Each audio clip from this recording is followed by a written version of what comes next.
I'm Dan Larson, and this is Marvel Legends Titus Wave Darkhawk in 4 minutes or less. Darkhawk is a 6-inch action figure from the Guardians of the Galaxy wave of Marvel Legends, hitting shelves ahead of the Guardians of the Galaxy sequel, Guardians of the Galaxy Volume 2, due out later this year.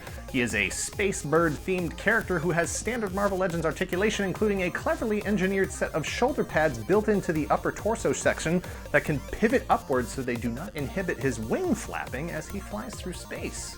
That upper torso also has a gemstone and a collar sculpted right onto the surface, pieces that, for the last few years at least, feel like they would have been painted on or skipped altogether. Credit where credit is due. Nice job, Hasbro. His silver hawk wings are split into 2 sections that are attached to the upper and lower parts of his arms, similar to the way that the Falcon's wings have been handled on previous Marvel Legends figures. It looks good when the arms are straightened out. Each wing appears to be a single layered piece, but the illusion falls apart when the elbow is bent to the degree that the silver feathers growing out of his triceps muscles look silly. If there had been a way to snap the wings on and off to these parts of the arms, that would have been ideal, but then I suppose I don't really know that much about space bird anatomy. Maybe this is correct. He's got a really nicely designed helmet that is surprisingly made up of 2 different sections, 2 different materials.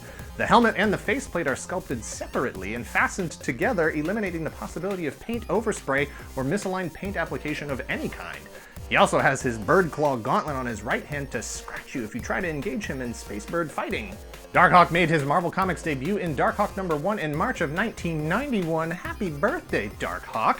The name Darkhawk reeks of 90s superficial badass naming conventions like Deathblow, Deadpool, Battlestone, Nightsaber, Bloodshot, Bloodwolf, Bloodaxe, Bloodstrike, Bloodwind, and Bloodhawk.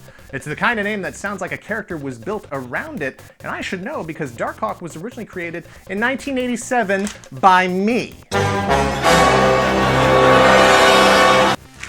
Yeah, that's right, I created Darkhawk in 1987 after his red arrow symbol appeared to me in a dream emblazoned on an electric guitar. I drew this and came up with his badass name a few days later. Darkhawk, first issue. Powers: flying, master of ninja weapons, teleportation, agility. Granted, it was early in my comic book creation life, my draftsmanship wasn't fully matured. I was reaching a bit with his powers, perhaps oversampling from the superpower buffet. I refined his power set before his debut in the comic book Team Espionage, of whom he was the leader and ninja expert. Team Espionage issue 1 was out a full 3 years before Marvel's Darkhawk.